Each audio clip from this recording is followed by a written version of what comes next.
informação de mão única e eu espero que no final a gente possa conversar um pouquinho a respeito, tá bom? Eu trouxe um material aqui só para ilustrar algumas coisas, mas antes de começar, eu queria saber quem aqui tem menos de 25 anos de idade. Levanta a mão, por favor. Tá bom. Quem tem mais não precisa levantar a mão, eu não preciso saber, tá? Vocês vão entender já já por quê. Muito bem. O tema que a gente vai tratar hoje, esse primeiro desenho, que em tese parece que não tem nada, na minha visão ele tem uma coisa bastante importante, que são aqueles dois pontos ali entre educação e financeira. Na minha visão, na visão dos especialistas modernos em relação à transferência de conhecimento em relação à riqueza, na realidade o dinheiro é uma variável dentro da riqueza, esses dois pontos ilustram o seguinte: hoje as pessoas buscam a educação financeira como um adendo, como uma coisa a mais, como uma coisa paralela. E na minha visão e na visão de boa parte dos novos formadores de opinião nessa área, a educação financeira ela tem que fazer parte da nossa formação como indivíduo e fazer parte desde criança, nem que a gente faça conta com bananas e maçãs, mas que a gente cresça com uma disciplina, um condicionamento e chegar na fase adulta preparado para lidar com o dinheiro que a gente vai ganhar. Então, existe uma diferença entre você se formar como profissional, se formar no ensino médio, se formar no ensino primário e chegar lá no final ainda ter que buscar um conhecimento que devia ser nativo da nossa fase de formação curricular. Afinal de contas, até o último dia da nossa vida a gente vai estar lidando com dinheiro, nem que seja para pagar a conta do hospital. Então isso é bastante importante. Eu sei que tem gente de muitas cadeiras diferentes aqui. Eu vou, antes de perguntar isso para vocês, até dizer o que a gente está fazendo aqui. Eu dividi em 3 pontos principais para a gente poder entender focadamente o que a gente veio fazer. Educação financeira vale a pena? Vale a pena só para quem tem dinheiro? Vale a pena para quem só guarda dinheiro? Vale a pena para quem está usando um linguajar popular quebrado? Não vale. Nós vamos entender um pouco disso daqui a pouco. A expectativa do que a gente pode ter de resultado com isso. Como é que a gente envelhece com um pouco de tranquilidade? Como é que a gente chega na fase final da vida colhendo os frutos daquilo que a gente fez durante a nossa vida? E por último, o papel da inovação nisso tudo. Como é que a tecnologia, como é que a inovação pode nos ajudar a fazer alguma coisa mais rápida e melhor. Eu estou aqui hoje a convite da Unor, em parceria com a NextBiz, o Beto Braga está aqui também, que é um escritório que tem como referência inovação em São José do Rio Preto. Eu não sou daqui, eu vou só pedir uma coisa para vocês antes da gente efetivamente começar. Eu preciso que na próxima hora vocês sejam um pouquinho egoístas. Pensem em vocês. Tudo que vocês ouvirem aqui, apliquem na vida de vocês. Não importa se você ajuda um irmão, um pai, uma mãe, uma esposa, se você divide conta com alguém ou não, pense em você. Lembrando que se você não tiver saúde, não tiver musculatura financeira em um determinado ponto da sua vida, quem você ajuda também vai sofrer. Então você pensar sobre dinheiro, falar sobre dinheiro, comece em você. Até o ponto que você usa esse conhecimento também para transferir para alguém. Quem sou eu? Meu nome é Luciano, como eu já falei, eu tenho 39 anos, hoje eu sou empresário, sou paulistano, moro em São Paulo. Como disse já para vocês, vim a convite da universidade de vocês, mais da NextBiz, para a gente poder conversar hoje. Eu dividi aqui em 3 quadradinhos para ficar bem simples. A minha formação é administração de empresas. Eu fiz um MBA em negócios internacionais, mas basicamente a minha formação é em administração de empresas. Quem não faz aqui administração de empresas, economia ou nada relacionado a finanças? Tá bom. A maioria aqui, de alguma maneira, estuda administração de empresas, eu imagino. Eu tenho 22 anos já de carreira, trabalhei em empresas multinacionais, eu ainda não trabalhei em nenhuma empresa brasileira. Isso tem um lado ruim, a gente conhece menos o que as empresas brasileiras sofrem do ponto de vista, principalmente de relacionamento humano com o funcionário delas, quando o assunto é dinheiro, mas por outro lado também você enxerga a ótica lá de fora. E a grande maioria dos países está um pouquinho na nossa frente em relação a isso. Quando vocês saírem daqui, vocês vão começar talvez a buscar um pouco mais de informação em relação ao tema que a gente está conversando e vão ter um pouco de dificuldade de achar conteúdo em português. No Brasil se fala muito pouco sobre isso, vocês vão achar bastante coisa lá fora, inclusive algumas coisas que tem aqui eu não consegui achar conteúdo em português, mas não se preocupe, vocês não vão precisar ler nada, é só para ilustrar mesmo. Mas nós todos aqui somos carentes de alguma forma disso. E eu acho que a procura por essa informação, ela tem que começar o quanto antes, por mais que ela represente alguma dificuldade. Hoje eu não trabalho mais para empresas, eu abri a minha própria empresa já tem 4 anos. A nossa atividade, ela é uma atividade educacional, ela é uma atividade em 80% de consultoria. Então o principal foco é educar as pessoas financeiramente, trazer para essas pessoas conhecimento em relação a cada caso. Isso é muito específico, às vezes o que serve para ele pode não servir para ela, na maioria das vezes isso acontece, porque as pessoas têm uma formação familiar diferente, uma formação financeira, uma formação empresarial, ou até quesitos familiares que impedem da gente eventualmente tomar um caminho A ou um caminho B, tá? E se sou eu, onde que tudo isso começa? A minha preocupação, eu estou com 39, a minha preocupação há 35, 34 anos era o que eu vou comer. Vocês perceberam que essa preocupação continua até hoje. Se eu ia soltar pipa, o que eu ia ganhar de Natal, se eu ia jogar bola, se eu ia alimentar meus peixes no aquário. Então era um nível de preocupação que na época para mim era alto. Hoje eu olho para trás e tenho muita saudade dessa época. Por quê? Porque as nossas preocupações elas mudam. Hoje eu tenho 39 anos e aí estão as minhas preocupações. Eu engordei, só que eu tenho conta da minha casa para pagar, eu tenho luxos, todos nós temos, todo mundo aqui gosta de viajar, todo mundo aqui gosta de ter reserva, todo mundo gosta aqui de realizar um sonho de consumo. A gente normalmente se limita pela individualidade de cada um, mas todo mundo gosta disso. E é para isso que a gente trabalha, para a gente tentar de alguma maneira corresponder a cada parte desse porquinho aqui. Mas como é que eu saí da minha preocupação de soltador de pipa para essas preocupações hoje? Só tem um caminho: educação. A minha educação, basicamente, ela foi dividida em 2 grandes grupos. Eu estudei em escola pública, educação infantil, primária, secundária. Eu sei que hoje mudou, tem 9º ano, na minha época só ia até a 8ª série. Então você tinha o 1º, 2º, 3º colegial e depois faculdade.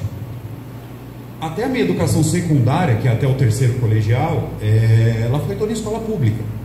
E eu estudei em escola pública e depois eu fui parar numa faculdade privada. Por que eu fui parar numa faculdade privada? Porque ela era perto da minha casa. E eu moro em São Paulo, aqui num tumulto. Então eu escolhi a faculdade pela geografia. Fui estudar perto de casa. Na época eu já trabalhava, tinha condição de pagar os meus estudos. Fui lá e fiz.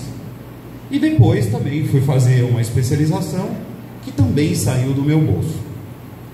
O que eu quero dizer com tudo isso?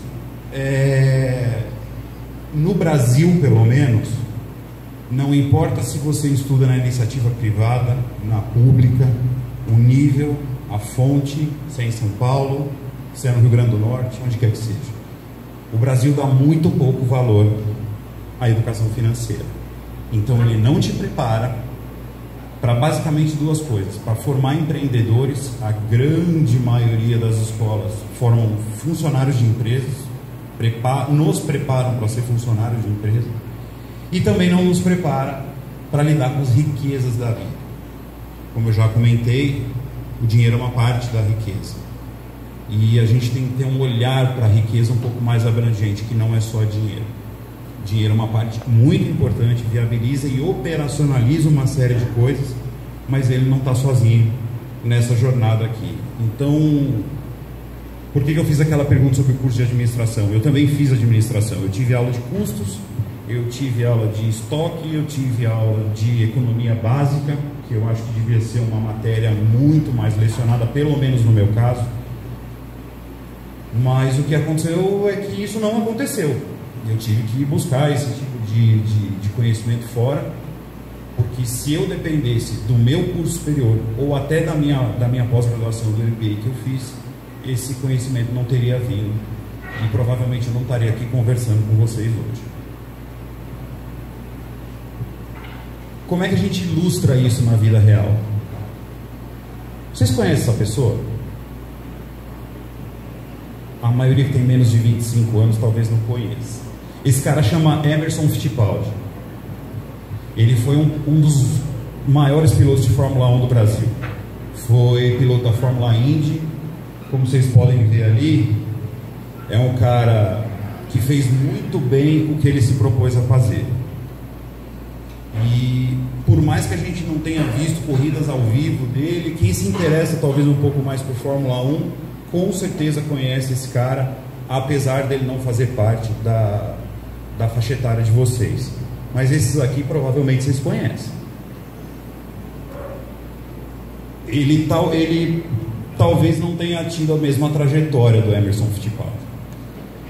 Eu não sou entendido de Fórmula 1, tá, gente? Eu só tomei isso aqui como exemplo. Mas os entendidos, eu tenho amigos que gostam e acompanham, e na opinião deles não tem nem comparação um com o outro. Eu vou fazer uma pergunta e vocês respondem para vocês mesmos. Quem vocês acham que teve mais sucesso na carreira? Depende. Pelo que a gente está vendo aqui, o Emerson Fittipaldi. Mas ele quebrou. O Emerson Fittipaldi tinha, ou ainda tem, uma casa na Avenida Rebouças, em São Paulo, que é uma avenida super famosa, cara, movimentada, onde ele guardava os carros de Fórmula 1, que ele foi campeão. Esses carros de Fórmula 1 foram confiscados pela Receita Federal por falta de pagamento de impostos das empresas do Emerson Fittipaldi. O Emerson Fittipaldi teve bens penhorados e até hoje, isso aqui é de 2016, se eu não me engano é de 2016, até hoje ele enfrenta problemas financeiros. O Rubinho Barrichello, que não teve metade da carreira do Emerson Fittipaldi, está nadando no dinheiro. Vocês podem ter certeza que ou o Rubens Barrichello se preparou melhor para lidar com a riqueza que a profissão dele ia trazer, ou ele buscou alguém que pudesse fazer isso para ele. Não tem nenhum caminho alternativo a não ser a educação nesse tema. Dinheiro é uma coisa muito traiçoeira, os juros são uma coisa muito traiçoeira. Ou você joga com eles, ou você joga contra eles. Jogar contra eles, posso garantir que sai bem caro. Isso aqui é uma curiosidade sobre o que eu falei da introdução da educação financeira desde cedo. Também, como eu falei para vocês, é muito difícil achar conteúdo no tema no Brasil. Não precisam nem ler isso aí, eu só trouxe para que eu me lembre de dar a mensagem certa para vocês. Em Singapura, crianças de 6 anos de idade têm obrigatoriamente educação financeira na formação delas. Obviamente que não com a complexidade de um adolescente, de um adulto, mas a forma como essas crianças são educadas já prevê esse item na vida delas. Isso aqui eu peguei de uma escola primária em Singapura, que é um diagrama dizendo que eles desenvolvem primeiro nas crianças um bom relacionamento em relação ao dinheiro.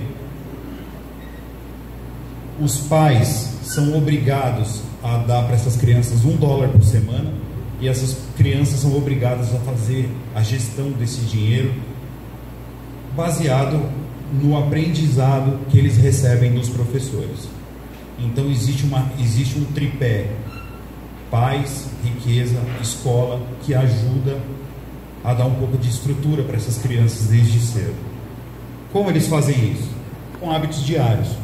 As crianças compram o próprio lanche, as crianças têm que gerir aquele dinheiro e os pais são proibidos de dar mais dinheiro para elas caso falte. Então, eles não conseguem fugir do dever de fazer uma boa gestão daquilo que elas recebem. O que eles ganham com isso?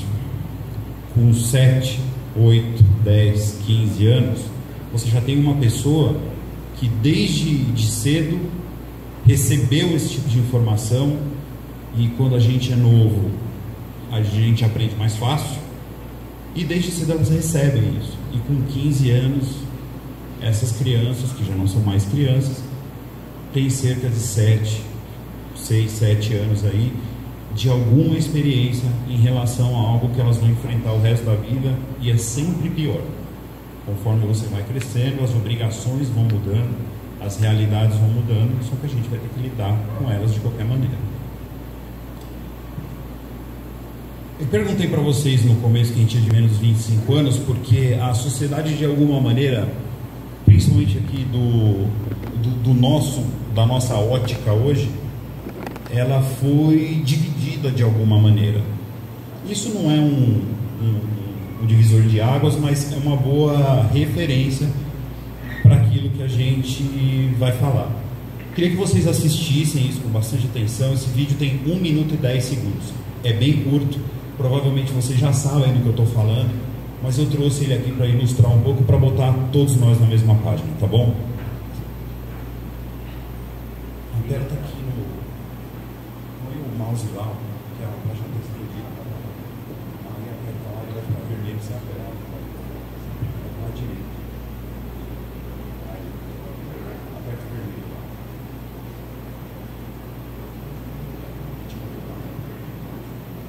Millennials, a geração nascida entre o início dos anos 80 e fim dos 90, que ganhou apelidos e milhares de teses sobre seu comportamento. I think that I may be the voice of my generation. Há quem diga que eles são narcisistas, sempre insatisfeitos, mas também são mais flexíveis e criativos, e se interessam mais pelas experiências que podem ter que pelos objetos que podem comprar. Gerações são definidas por semelhanças sociais. Mas será que um adulto de 35 anos tem os mesmos interesses de um de 20? Provavelmente não. E é por isso que muitos dividem os millennials entre os jovens e os velhos. Apesar de terem algumas afinidades, há algo que separa os dois lados dessa moeda: a tecnologia. Os velhos lembram da vida antes da internet, dos smartphones e dos emojis. Eles tiveram uma vida offline, começaram a navegar com conexão discada e lidam com o mundo digital de forma diferente. Já os jovens estão conectados desde muito cedo, construíram a personalidade online e real ao mesmo tempo e não fazem ideia do que é esperar a noite inteira para baixar um disco do seu artista preferido.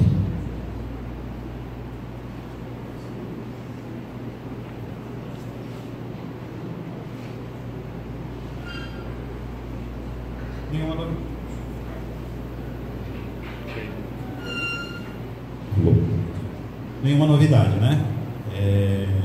Acho que não é um tema muito novo para ninguém, mas para efeito de avaliação faz. Eu, por exemplo, sou daquela turma lá que teve Discman, teve videocassete e tal. E se a gente for avaliar de 39 para 25, são 14 anos. Isso não é absolutamente nada. É uma coisa muito recente.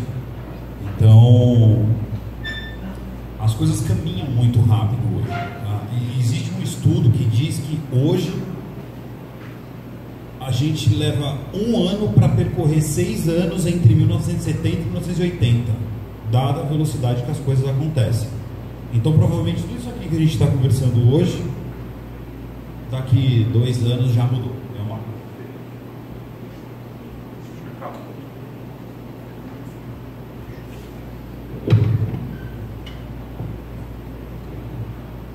Alô, vou pegar o reserva.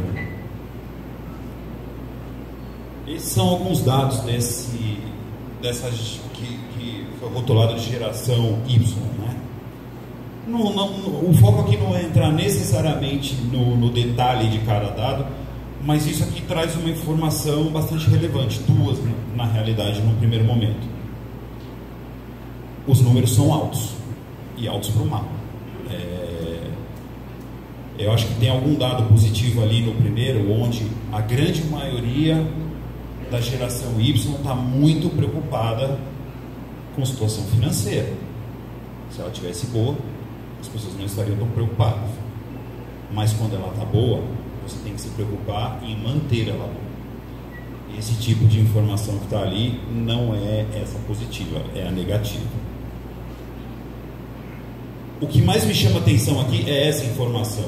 Isso aqui é um acrônimo. O que é um acrônimo, para quem nunca ouviu falar nisso? O acrônimo é uma palavra que se forma com as iniciais de outros. Esse IOLO aqui quer dizer You Only Live Once, ou seja, a gente só vive uma vez. E que isso é muito presente nessa geração. A minha geração é uma geração que está entre trabalhar porque quer, porque precisa, e trabalhar por prazer. Essa geração já trabalha mais por prazer, e isso aqui traduz algum tipo de imediatismo, o que pode ser perigoso, pode ser que não, dependendo do caso. Ou seja, a relação de vocês com o dinheiro, do ponto de vista de dificuldades e preocupações, pouco mudou. Em relação à minha, por exemplo, as minhas preocupações são muito parecidas com as preocupações que essa pesquisa revelou em relação à geração de vocês. Porém, o que mudou basicamente foi o que vocês querem em relação ao dinheiro e como ele é visto. Vocês enxergam o dinheiro de uma maneira diferente da minha, vocês querem coisas diferentes da que eu queria na idade de vocês. Para vocês entenderem que fase é cada uma, esse Silent Generation aqui são os meus avós. Para eles, ter um trabalho era ter identidade, era ter dignidade, era ser reconhecido em sociedade, era ser alguém. O trabalho era uma carteira de identidade. Se você não tinha trabalho, você não era ninguém.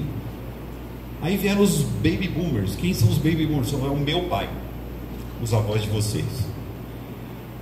Só uma curiosidade aqui, por que eles chamam baby boomers? Porque no final da Segunda Guerra Mundial, a guerra durou cerca de 12 anos, de 33 a 45. Quando a guerra acabou e os soldados voltaram para casa, o que aconteceu 9 meses depois? Um monte de criancinha nascendo.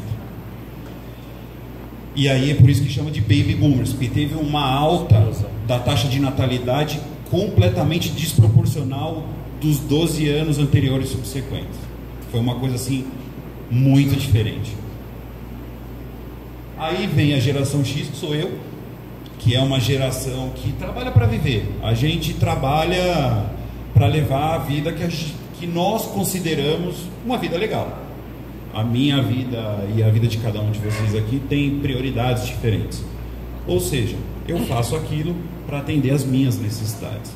A geração depois da minha, que é a da maioria de vocês, é uma geração que não necessariamente do jeito que está ali trabalha por esporte, mas vocês tentam unir o máximo possível trabalho e prazer. E eu acho que vocês estão certos, tá? Errado estou eu. Mas isso é uma alteração, isso é uma mutação cultural que não depende necessariamente de uma pessoa ou outra isolada. A grande questão é a geração depois de vocês. O que esses caras vão querer da vida? Já existe estudos sociais dizendo que a minha geração, que é a X, e a geração de vocês, que é a Y, vai se estender um pouco mais, vai trabalhar um pouco mais para cobrir justamente aberturas deixadas aí pela geração Z.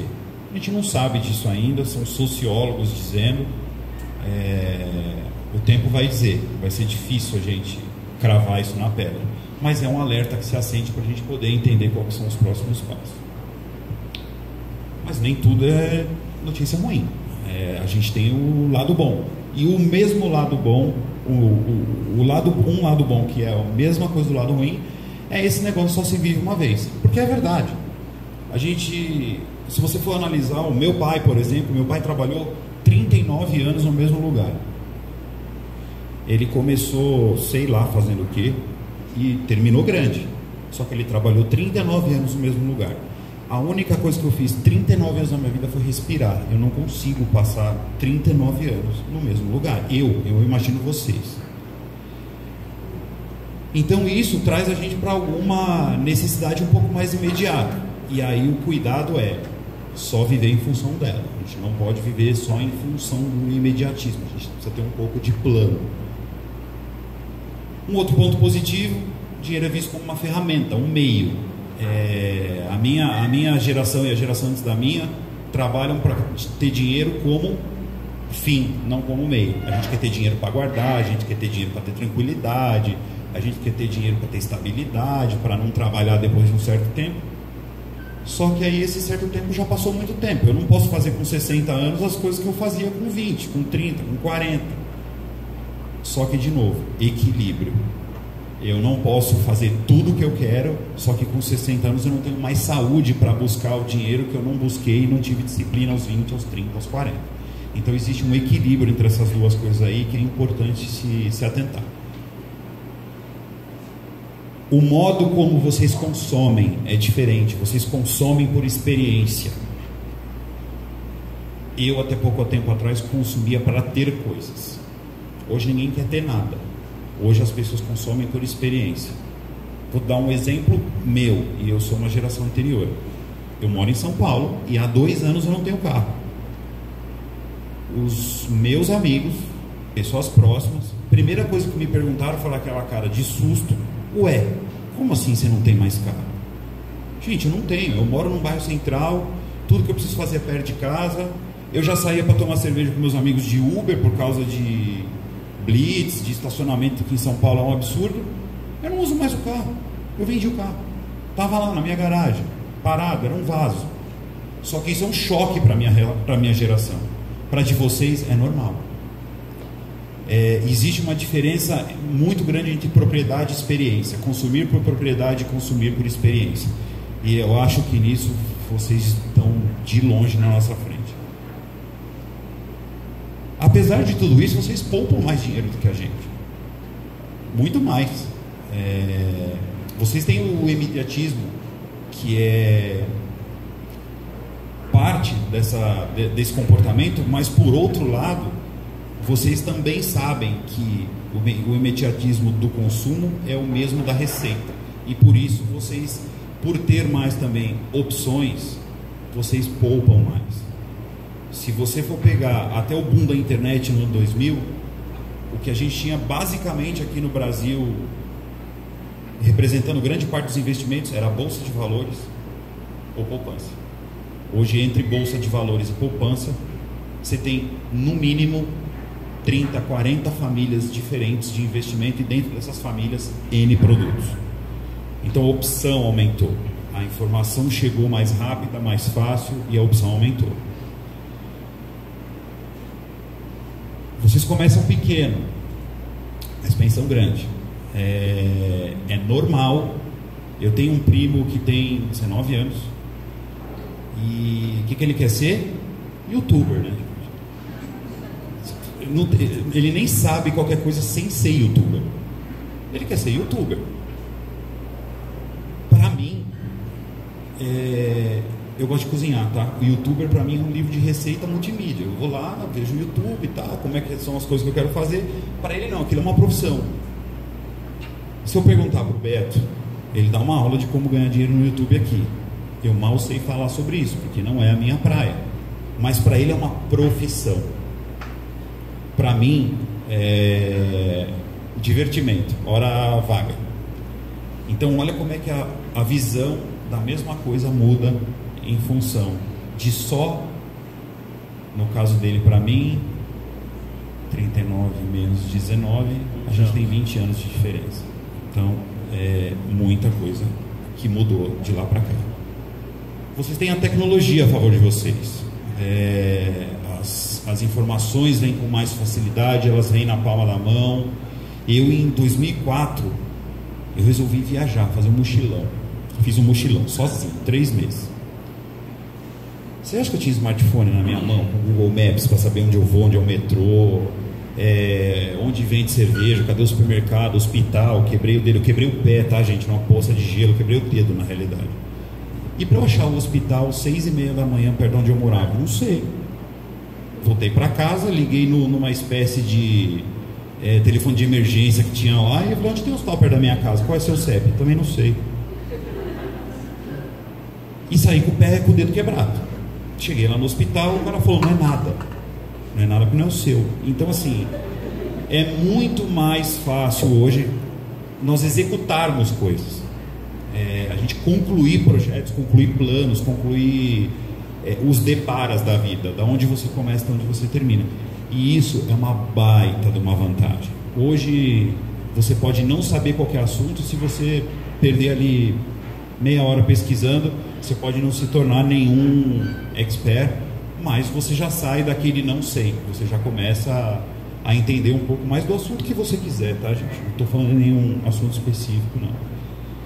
E eu acho que o que junta lá o primeiro ponto que eu toquei com o último é que vocês têm uma prioridade que a economia até pouco tempo atrás, com uma inflação altíssima, plano real, cruzeiro, cruzado novo, os planos econômicos que nós tivemos inviabilizaram um pouco isso. A gente tinha mesmo que preocupar muito em ter reserva para sobreviver. Hoje, como a coisa está mais capilar, está mais na mão, hoje já é possível já ter uns focos diferentes e focos egoístas, tá? Que foi aquilo que eu falei no começo. Quando você prioriza o que te faz feliz, você está pensando em você. E você tem que ser assim mesmo. Ser altruísta é uma coisa muito legal na vida de todo mundo. Mas ser altruísta demais, você está deixando de ser altruísta com você mesmo. E limitado ao tema que a gente está falando hoje, isso pode ser um problema, tá? Isso aqui vale para todo mundo, de todas as faixas etárias, de todas as visões. Mas olhem para esse diagrama simples para vocês. Inteligência financeira nada mais é do que acompanhar as coisas. É você, dentro daquela bolinha colorida ali, seguir uma parte desses passos que não tem erro. Porque você sempre vai terminar aquele ciclo, começando o próximo, e você vai sempre melhorando. Isso é um aprendizado sem fim. Porque as necessidades e as realidades da nossa vida mudam, e a gente encaixando todas essas realidades aí, a chance de ter um controle e acompanhamento é muito alto. Ao longo da vida vocês vão ver necessidades diferentes, que eu resolvi colocar como tópicos aqui, mas sucessão, para quem quer ter filhos, para quem quer não ter, mas tem ascendentes, pai, mãe, enfim. Isso é muito importante prestar atenção em qualquer fase da vida. Também como proteção de patrimônio, isso é muito importante. Isso é um cuidado para ser tomado desde sempre, porque todo patrimônio um dia começou pequeno. Economia digital é um negócio que vai entrar na nossa seara. Já está entrando para os adoradores de pimenta. Muita gente já trabalha com isso, vou falar um pouquinho disso mais para frente. Então a economia digital é um negócio para ser considerado, tá? É para ser estudado, é para ser avaliado a partir de já. Economia e dependência financeira. Só para definir a diferença entre as duas coisas, a independência financeira é quando você tem a liberdade da sua renda passiva sustentar você. Ou seja, o dinheiro que eu tenho guardado, o patrimônio que eu tenho guardado, seja imóvel, o que quer que seja, a renda que o meu próprio patrimônio me gera é capaz de me sustentar. A diferença entre independência financeira e aposentadoria é que a aposentadoria é a independência financeira mais os riscos, mais o custo da vida futura que você quer levar. Então, teoricamente, a gente atinge independência financeira bem antes da aposentadoria. Normalmente, estatisticamente, com uma diferença de 20 anos a 25 anos de diferença.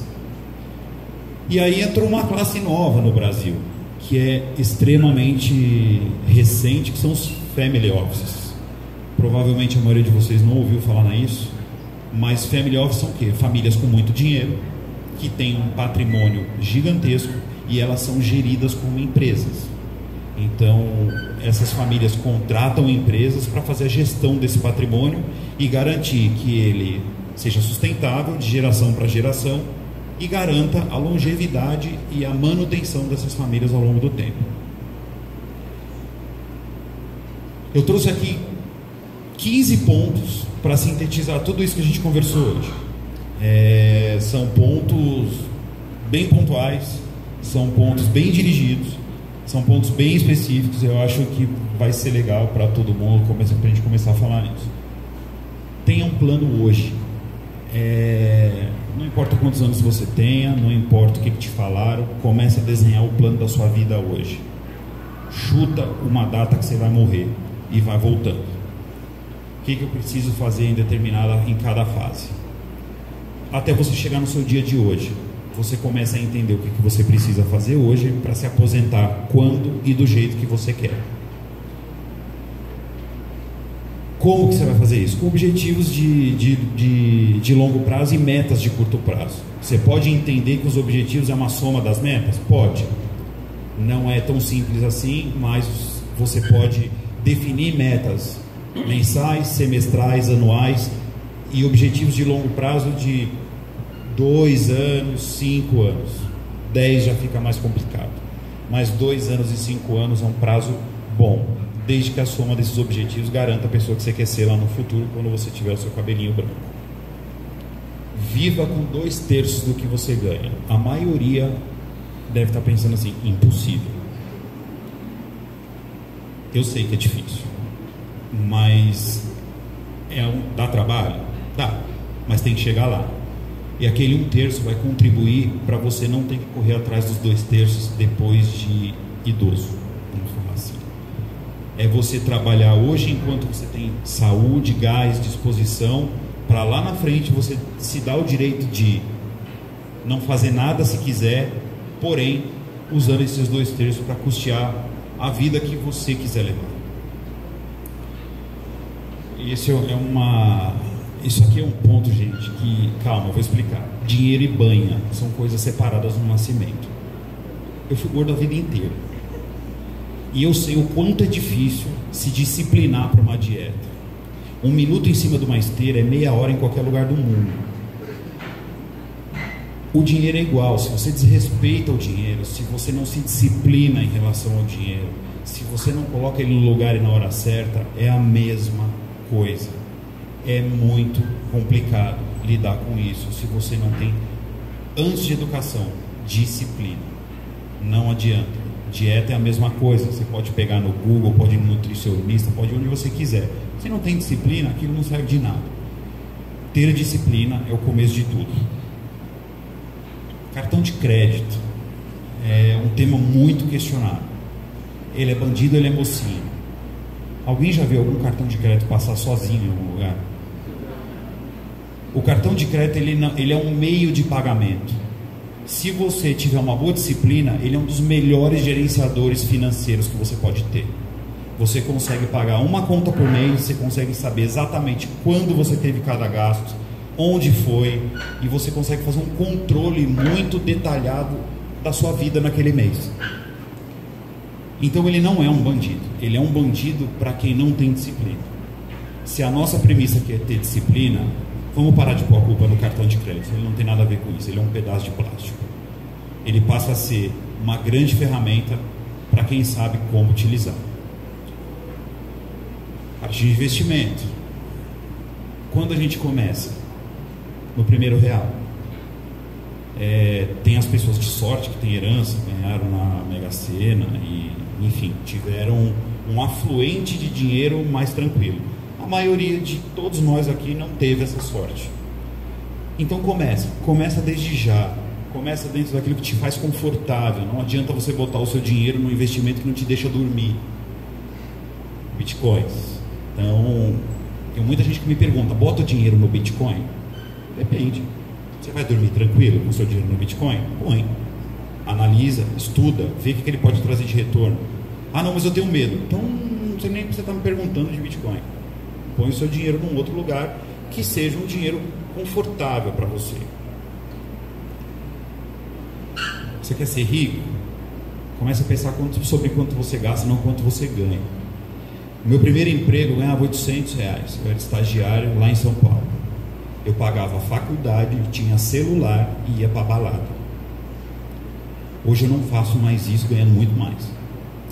Então as prioridades mudam, o tamanho das coisas muda. Hoje eu tenho condomínio para pagar, hoje eu tenho uma série de despesas que eu não tinha. Por isso eu, estagiário ganhando R$800, eu conseguia fazer uma série de coisas e dava. Hoje não dá mais.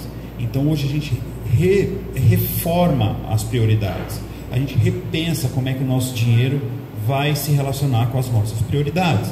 A questão é, nunca deixe de entender o quanto você custa, porque o que você custa hoje, você vai custar amanhã. Se amanhã você ganhar mais, não necessariamente você precisa aumentar o seu custo. Isso não é ser sovina, isso é ser inteligente. Existe um dos maiores investidores dos Estados Unidos, chama Warren Buffett, um senhorzinho de 74 anos, se eu não me engano.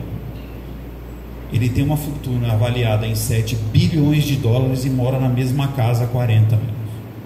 Tudo bem, é demais, eu entendo. Mas ele tem 8 bilhões de dólares e eu não.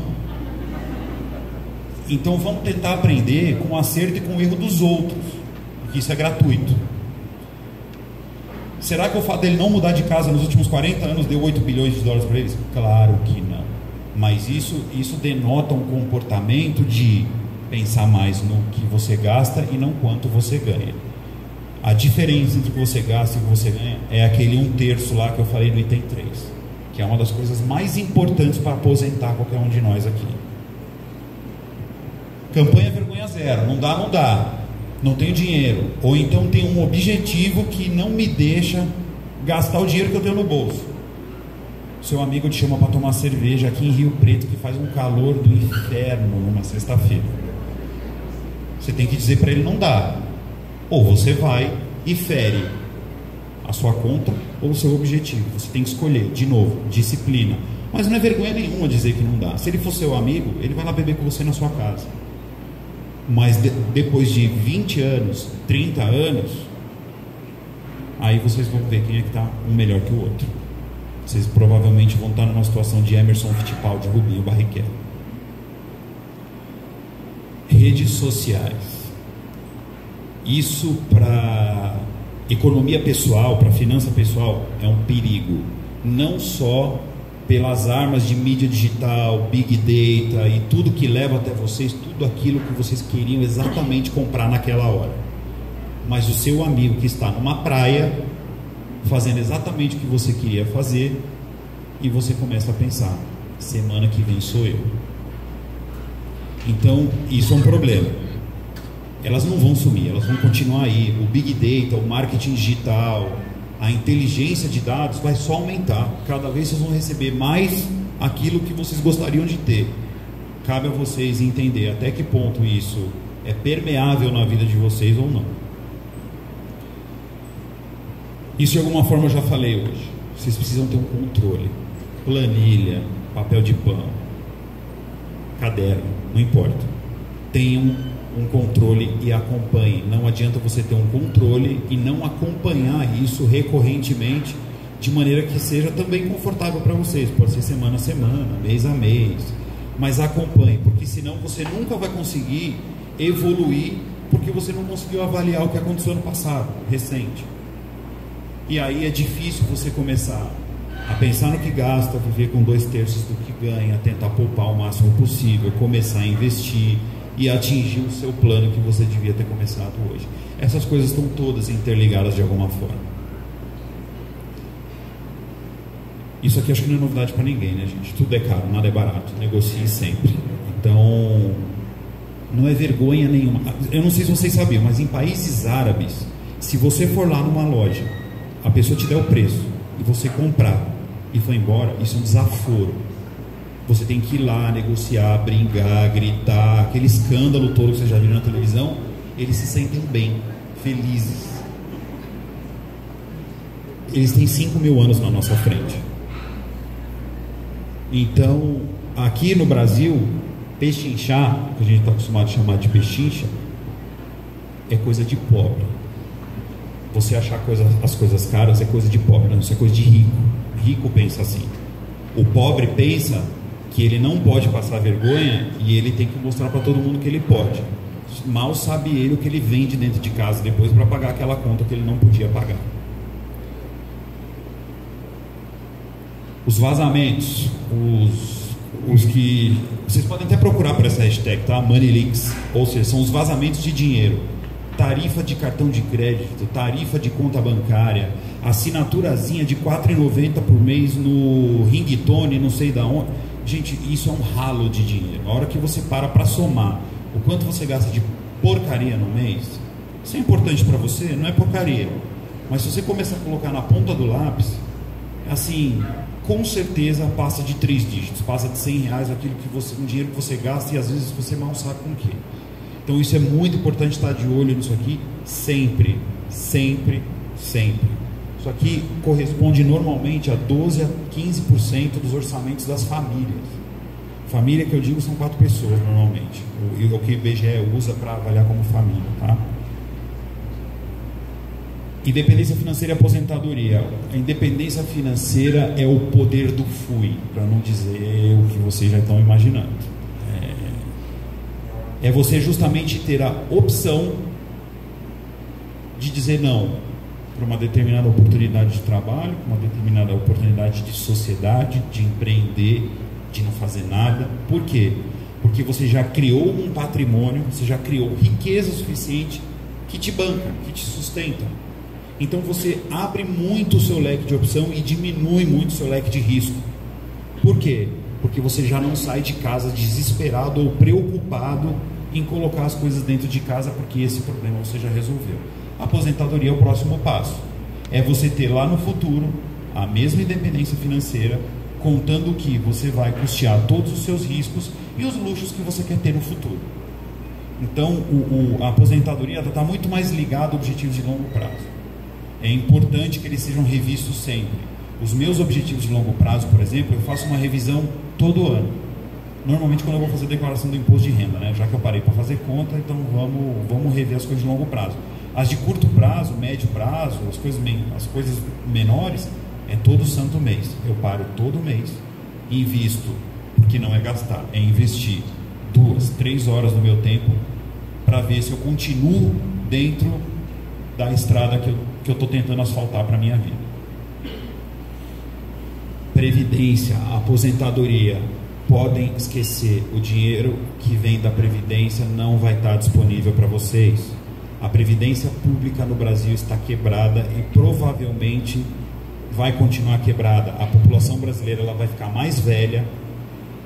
A população brasileira, a pirâmide populacional brasileira, ela tende a virar uma ampulheta. Então, a parte de cima, que são os mais idosos, as pessoas estão com mais saúde, a medicina está evoluindo, as pessoas estão com mais acesso a medicamento. O que vai acontecer? A população vai ficar mais velha. O que isso quer dizer para o governo? A conta vai aumentar, só que ele já não tem dinheiro para pagar a conta hoje. Não contem com isso. Se eventualmente vocês conseguirem se aposentar com o dinheiro do governo brasileiro, sorte. Pensem na aposentadoria de vocês egoístamente, por favor. Isso está intimamente ligado com o futuro de todos nós aqui, inclusive o meu e o Beto, que é meu amigo, que já tem 52 anos. Aprenda como tudo isso funciona. Isso é muito importante. Aprende como é que o dinheiro trabalha para você. Aprende como é que as pessoas tomam dinheiro de você. Aprenda como você pode se estruturar, independentemente do prazo, para que você trabalhe o mínimo possível e tudo isso aí trabalhe para você. O dinheiro é o melhor empregado que existe. Ele não dorme, não tira férias, não manda atestado, não engravida, não tira licença. Ele está lá trabalhando dia e noite para você. E alguns mercados no mundo já são 24 horas. Por exemplo, o mercado de moedas digitais. Então, às vezes você está dormindo, você está ganhando ou está perdendo, dependendo do que você fez lá. Então, isso é muito importante se atentar. Até porque as relações de trabalho vão mudar muito. Aquela relação que a gente está acostumado a ver, ou que a gente via anteriormente, de chefe funcionário, empresa, currículo, processo seletivo e tal, isso tende a diminuir muito. As pessoas vão se tornar cada vez mais independentes e cada vez mais valoradas, ou seja, o valor de cada um de nós vai estar no que a gente sabe. Vou dar um exemplo para vocês. Na minha casa, a minha casa tem uma lareira, gente. Então eu nunca usei, mas ela está lá. O que aconteceu? Deu cupim na lenha. O meu chão é de madeira. O que aconteceu com o piso? Tive que arrumar. Você acha que o cara que tira o cupim da lareira é o mesmo que tira o cupim do chão? Não é, eu tive que contratar 2. Cada um foi avaliado e ganhou o seu dinheiro por aquilo que ele sabia. E isso tende a acontecer desde os casos mais simples, como esse que eu citei agora, até de coisas mais complexas. Então, a gente pega, por exemplo, celular. O celular do jeito que a gente conhece vai sumir. A linha, ligar, chamar, essas coisas vai sumir. Isso não vai existir mais em muito pouco tempo. O celular vai virar um mini computador, do jeito que é o computador hoje. O computador hoje não tem linha, ele não chama. Mas a gente conversa com todo mundo. Aliás, a maior parte do tempo pelo computador. As relações de transporte, as relações de economia, entretenimento. Existe um dado do Ibope que eles chamam de display time. Alguém aqui já assistiu televisão mexendo no celular? Você acha que quem tem mais a sua atenção? A propaganda do celular ou a propaganda da TV? Você acha que eu que vou fazer propaganda vou botar meu dinheiro aonde? Mídia online. A televisão hoje, você tem que estar lá sentado no sofá na hora que ela quer para você assistir o programa. Já pararam para pensar nisso? Você não pode escolher que hora você vai assistir, sei lá qual novela que está passando agora, a novela lá das 9. Você tem que estar disponível a hora que a Globo quer para você assistir a novela. Nada contra a Globo, pode ser SBT, Record, qualquer uma delas. Já o Netflix não, né? Quem manda nele sou eu. Então, assim, a relação com o consumo de entretenimento também é diferente. E tudo segue essa tendência. Vamos voltar no assunto do carro. Eu não tenho mais carro, eu consumo carro por necessidade. Eu consumo transporte por necessidade. E isso tudo vai mudar demais ainda. Daqui para nós estamos no comecinho de 2018. No comecinho de 2020 a gente já vai ter mudanças radicais em relação ao que a gente está conversando hoje. Tá? Isso é um dado contundente. O que eu faço hoje está na lista de profissões do futuro. Ah, mas eu resolvi ser isso aqui porque era profissão do futuro? Não, isso aqui eu faço há muito tempo. Só que por que isso aqui se tornou relevante? Porque as pessoas cada vez vão ser mais responsáveis pela sua própria riqueza. Elas vão ser responsáveis por vender aquilo que elas sabem para poder serem remuneradas por isso. E elas vão precisar saber gerir o próprio dinheiro. Então, você tem 2 opções. Ou você aprende, ou você se educa, ou você vai atrás de quem sabe. E se educar e aprender é bem mais barato. Posso garantir para vocês. Estou dando um tiro no meu próprio pé. Mas eu vim aqui para a gente ter um bate-papo em grupo. E eu não posso dar um conselho diferente disso. Se prepare. Isso vai ser muito importante no futuro de vocês. Esse é o último tema. Eu só coloquei isso aí porque provavelmente eu tinha quase certeza que alguém ia me perguntar sobre isso. E Bitcoin? O que eu faço? Gente, o Bitcoin é uma moeda de um ambiente multimoeda que hoje tem mais de 1000 moedas diferentes dentro de um mercado financeiro digital que é uma aplicação desse troço aqui, blockchain. Alguém aqui já ouviu falar de blockchain? O blockchain é o que vai ditar grande parte da regra do mundo transacional daqui para frente. Você passa a ser alguém dentro do blockchain. O que o blockchain vai trazer de valor para as relações econômicas, humanas, operacionais, o modus operandi de tudo tende a mudar por causa disso aí. Tem um monte de videozinho no YouTube que explica de uma maneira. Procure um vídeo no YouTube escrito assim: explicando blockchain para uma criança de 5 anos. Ele não é idiota, ele é excelente esse vídeo. Para quem nunca ouviu falar, já é um primeiro passo excelente. Os bancos estão numa fase assim de respirar por aparelhos. Os bancos, eu não digo que eles vão sumir, eles vão se reinventar. Mas o banco do jeito que a gente conhece hoje, ele vai sumir. Eu por exemplo, para transferir R$100 para sua conta, você precisa ter conta num banco e eu no outro. O meu banco precisa dizer que eu tenho dinheiro e o seu banco precisa dizer que tem uma conta. Mas eu não tenho dinheiro. Como é seu nome? Eu estou devendo R$100 para a Ana Paula. Eu não tenho que dar o dinheiro para ela. Só que ela está no Rio de Janeiro, eu estou em São Paulo. Eu não vou até o Rio de Janeiro para fazer isso. Mas eu tenho dinheiro, o dinheiro é meu. Eu sou uma entidade reconhecida na rede, que é o blockchain. Por que eu não posso dar o meu dinheiro para ela e o banco precisa estar no meio do caminho para avalizar essa transação? Isso vai acabar. O papel do cartório: eu tenho um apartamento, vendi meu apartamento para a Ana Paula, ela tem o dinheiro, eu tenho um apartamento. eu preciso ir no banco, eu preciso ir no cartório, 50 reconhecimentos de firma. Gente, com blockchain é possível eu passar o meu apartamento para ela, me passar o dinheiro numa transação 100% segura, onde nós dois temos um reconhecimento de toda a rede que aquela negociação é legítima. Procurem um pouco dessa informação. Não vai adiantar a gente entrar muito no detalhe hoje, porque isso aqui é quase que um mundo sem fim.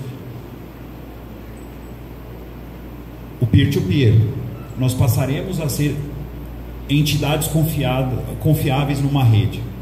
Então, tudo que a gente for fazer, a própria rede e as pessoas que fazem parte dela ajudam a identificar a hora, local, o que é, quem é, fazendo o que, quando, onde.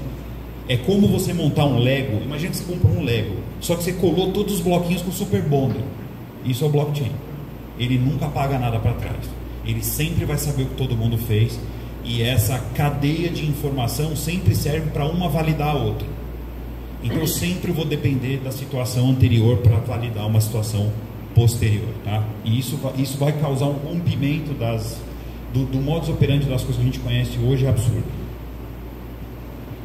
Dinheiro digital, todo mundo chama de criptomoeda. Hoje isso não é moeda, tá, gente? Hoje isso é um ativo financeiro, como é o ouro, como é o dólar, não, porque o dólar é moeda, mas o ouro é um ativo, fundos de investimento são ativos, tesouro direto é um ativo.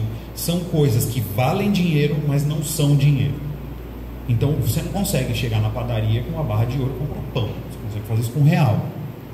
Mas você pode transformar o ouro em real? Posso, por isso que ele é um ativo. Hoje, a situação das criptomoedas, vamos chamar assim, elas são ativos, onde ainda você põe dinheiro com a expectativa de que ele valorize. Eu acho que ele vai virar moeda em breve, mas ainda não é, tá? Então, se alguém aqui tiver a intenção de comprar qualquer tipo de criptomoeda, entenda que ela ainda é um ativo. Os serviços financeiros disso. Antes a gente comprava um CD por causa de uma música. Aí depois veio o iTunes, os MP3 da vida e tal. O que a gente fazia? A gente podia comprar uma música só, mas eu tinha que comprar a música como um produto, ou um CD, ou a discografia de um artista inteiro. Aí veio soluções como o Spotify, o Deezer. Eu pago por um serviço, eu pago uma assinatura e consumo 30 milhões de músicas se eu quiser. Os serviços financeiros vão ser iguaizinhos. A partir do momento que a gente tiver essa cadeia funcionando, que não vai demorar, já existe coisa no Brasil hoje funcionando desse jeito. Nós vamos consumir serviço financeiro da mesma maneira que a gente assina Spotify. Então eu não vou precisar ter lá a encheção de saco de ir num determinado banco, um monte de documento para abrir uma conta, para eles me tomarem 60, 70 reais por mês de tarifa de conta, às vezes 30, às vezes 20, depende do banco. Eu vou começar a consumir aquilo que eu realmente vou usar.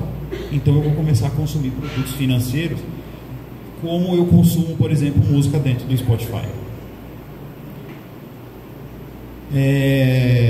Eu não queria terminar isso por aqui, tá? Eu acho que essa hora que a gente usou hoje foi uma coisa muito abrangente. Eu tomei o cuidado de não entrar em nenhum assunto específico, justamente porque era um público muito heterogêneo, cada um estudando uma coisa, cada um numa idade diferente, com uma realidade diferente. Eu tentei trazer aqui alguma coisa que fosse útil para todo mundo de alguma maneira. Desse jeito a gente consegue falar daqui para frente. Vocês fiquem à vontade de me procurar. Estou à disposição para a gente conversar, seja pela internet, seja lá na NextBiz. Vão acontecer alguns eventos lá, vocês vão ficar sabendo disso. Queria agradecer muito a presença de todos vocês em primeiríssimo lugar, e também não deixar de agradecer ao Norb, que conseguiu colocar todo mundo aqui na mesma sala, colocou esse bate-papo de pé. Queria abrir para alguma pergunta, alguma dúvida que alguém tiver, fiquem à vontade. Eu levo aí o microfone até vocês, se ele não estiver funcionando. Se ele não estiver funcionando, vai ter que ser esse aqui. Vai ter que ser esse aqui. Alguém gostaria de fazer alguma pergunta, tentar entender alguma coisa diferente, alguma coisa que foi passada aqui que não entenderam?